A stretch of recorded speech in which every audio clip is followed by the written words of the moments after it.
Basically इस chapter की शुरुआत होती है माइक्रो ऑर्गेनिजम्स के साथ। अब सवाल ये है कि मैम ये माइक्रो ऑर्गेनिजम्स होते क्या हैं, हमें तो यही नहीं पता, तो उनके बारे में हम पढ़ेंगे कैसे।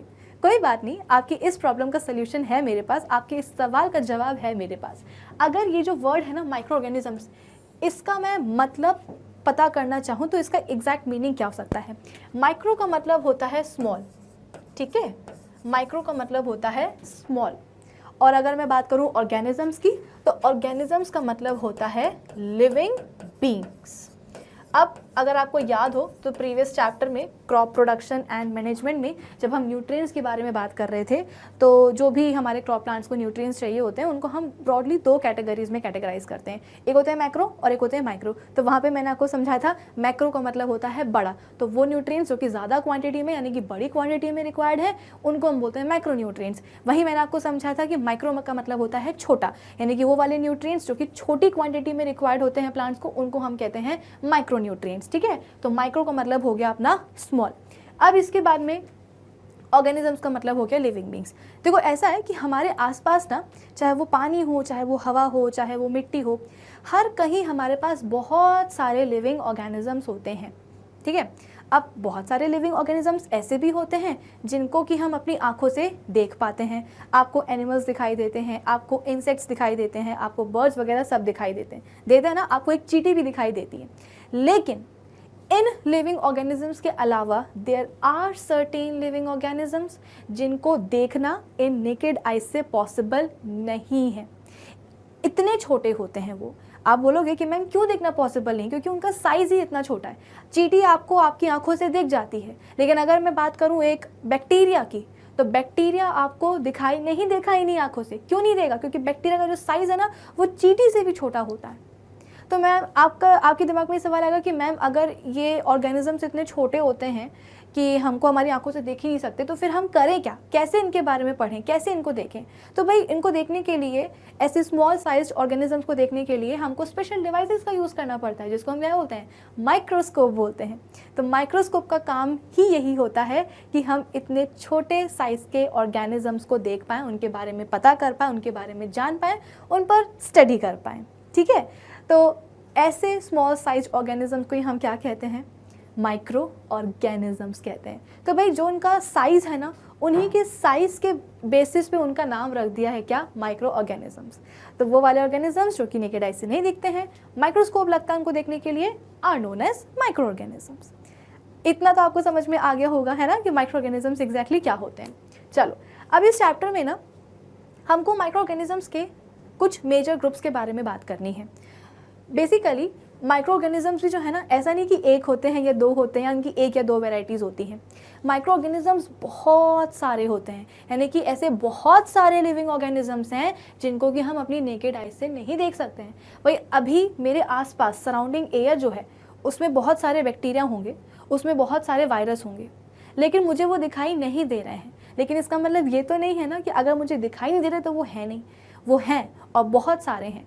तो जैसे कि मैंने आपको बताया कि माइक्रो ऑर्गेनिजम्स बहुत सारे होते हैं, तो उनको स्टडी करने के लिए, है ना, उनको हम क्या करते हैं ना कि कुछ किसी बेसिस पे हम उनको क्लासिफिकेशन जो है ना उनका कर देते हैं, यानी कि उनको हम क्लासीफाई कर देते हैं सर्टेन कैटेगरीज में। तो वैसी ही कुछ कैटेगरीज हमको अपने इस चैप्टर में पढ़नी है। सबसे पहले हम बात करेंगे बैक्टीरिया के ऊपर कि एग्जैक्टली बैक्टीरिया क्या होते हैं। ठीक है, उनका स्ट्रक्चर कैसा होता है, उनका शेप कैसे होता है, कहाँ पाए जाते हैं, बैक्टीरिया के बारे में हम पढ़ेंगे।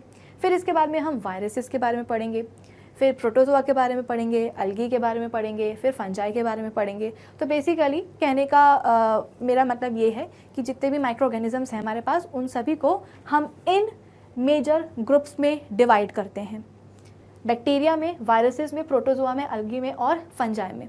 अब आप लोग सोचोगे कि बेटा बिल्कुल भी परेशान होने की जरूरत नहीं है। वायरसेस, इन सब के नाम ही सुन के आपको लगेगा कि अरे यार ये तो बहुत ही बेकार होते हैं, ये तो इन्फेक्शंस कॉज करते हैं, डिसीजेस कॉज करते हैं, बहुत ही जो है ना तबाही मचा देते हैं, स्पॉइलेज क्रिएट करते हैं हमारे खाने पीने की चीज़ों में, यानी कि ये तो सभी के सभी जो माइक्रो ऑर्गेनिजम्स हैं सब के सब बुरे होते हैं। बात तो आपकी सही है, ये जो माइक्रो ऑर्गेनिजम्स हैं ये डेफिनेटली इन्फेक्शंस कॉज करते हैं, डेफिनेटली डिसीज़ कॉज करते हैं, स्पॉइलेज भी जो है ना कॉज करते हैं, लेकिन सभी एक जैसे नहीं होते हैं। फॉर एग्ज़ाम्पल अगर मैं बात करूँ आपके डिलिशियस बर्थडे केक्स की, या अगर मैं बात करूँ सैंडविच की, तो जो आपका बर्थडे केक होता है उसका जो ब्रेड है वो भी ब्रेड से बनता है, जो आपका सैंडविच है वो भी ब्रेड से बनता है। तो ख़ास बात क्या होती है हमारे सैंडविचेस की या हमारे बर्थडे केक्स की, कि उनकी जो ब्रेड होती है वो काफ़ी स्पॉन्जी होती है। तो आपको क्या लगता है, जो आप सैंडविचेस में ब्रेड लेते हो, केक्स में आप जो ब्रेड खाते हो, है ना, केक की जो स्पॉन्जीनेस है, वो स्पॉन्जीनेस कहाँ से आती है? वो स्पॉन्जीनेस आती है ईस्ट से। अगर आपके घर में कभी आपकी मम्मा ने या आपने खुद ने कभी केक बनाया हो, तो आपने देखा होगा कि केक के बैटर में ना थोड़ा सा ईस्ट मिलाया जाता है।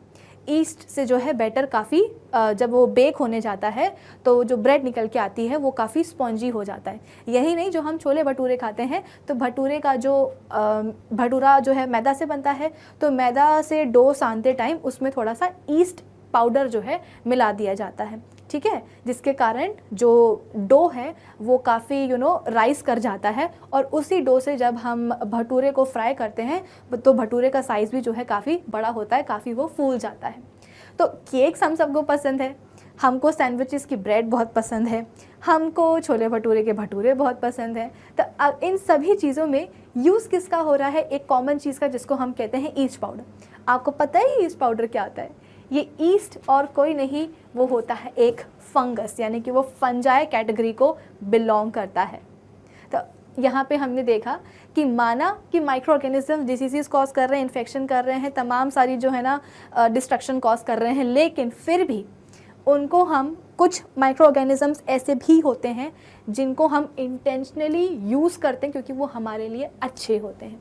यही नहीं, अगर मैं बात करूं बैक्टीरिया की, तो भैया बैक्टीरिया तो हमारे अंदर, हमारे गट में भी होते हैं, ठीक है। जब कोई बैक्टीरियल इन्फेक्शन होता है तो आप डॉक्टर के पास जाते हो, डॉक्टर आपको एंटीबायोटिक्स वगैरह जो है प्रिस्क्राइब करता है। एंटीबायोटिक्स क्या करते हैं कि जो भी बैक्टीरिया आपके अंदर घुस गए हैं, इन्फेक्शन कॉज कर रहे हैं, वो एंटीबायोटिक्स जा कर के उन डिसीज़ कॉजिंग बैक्टीरिया को जा कर के मार आती है।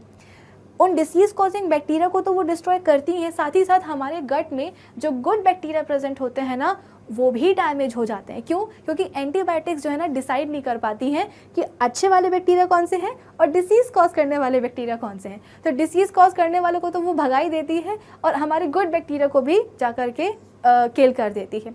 तो इसके बाद में आपने हमेशा देखा होगा कि जब भी आपको इन्फेक्शंस वगैरह होते हैं, जब आपको एंटीबायोटिक्स दी जाती है, तो जब आपका एंटीबायोटिक्स का डोज पूरा हो जाता है तो दोबारा से हम डॉक्टर के पास जाते हैं और डॉक्टर जो है हमको कुछ प्रॉपर सप्लीमेंट्स वगैरह जो है प्रोवाइड करते हैं ताकि हमारे गट के जो गुड बैक्टीरिया चले गए हैं वो वापस से आ जाएं, ठीक है। तो वो बैक्टीरिया का जो पूरा कॉलोनी है हमारे गट के अंदर, यानी कि हमारे इंटेस्टाइन के अंदर, वो भी इम्पॉर्टेंट होती है।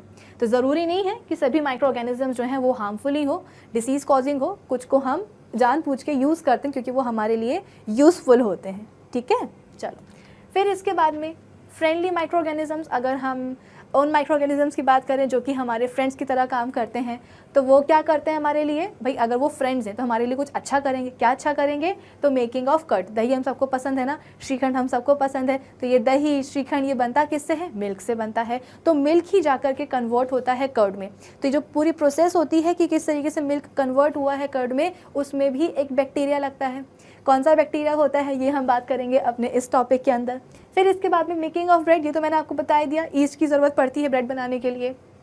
Commercial uses of micro organisms, अब देखो कर्ड बनाना या दही जमाना या ब्रेड बनाना, है ना, ये तो स्मॉल लेवल पे हो जाता है। इसके बाद में commercial use of micro organisms, यानी कि जहाँ पे हम बहुत ही लार्ज स्केल में माइक्रो ऑर्गेनिजम्स को यूज़ करते हैं अपने फ़ायदे के लिए। कमर्शियल मतलब कि यही होता है कि आप लार्ज स्केल में जो है माइक्रो ऑर्गेनिजम्स को यूज़ कर रहे हो। किस चीज़ के लिए? Medicinal use of micro organisms, जैसे कि बहुत सारी ऐसी एंटीबायोटिक्स होती हैं, जैसे कि पेनिसिलिन हो गया, टेट्रासाइक्लिन हो गया, ठीक है। ये सारी जो एंटीबायोटिक्स जो होती हैं वो कैसी बनाई जाती हैं? बैक्टीरिया और फंजाई को यूज़ करके ही बनाई जाती हैं। अगर एंटीबायोटिक्स जैसे कि टेट्रासाइक्लिन, पेनिसिलिन वगैरह, अगर ये सारी एंटीबायोटिक्स नहीं बनाए जाएं तो हमारे अंदर जो बैक्टीरियल इन्फेक्शंस हो जाते हैं उनको ख़त्म कैसे कर पाएंगे? भाई बैक्टीरिया के लिए एंटीबैक्टीरियल दवाई तो खानी पड़ेगी ना। तो ये एंटीबैक्टीरियल मेडिसिन बनती कैसे हैं? ये बनती हैं बैक्टीरिया और फंगस को यूज़ करके ही। तो कमर्शियल लेवल पे मेडिसिन को बनाने के लिए भी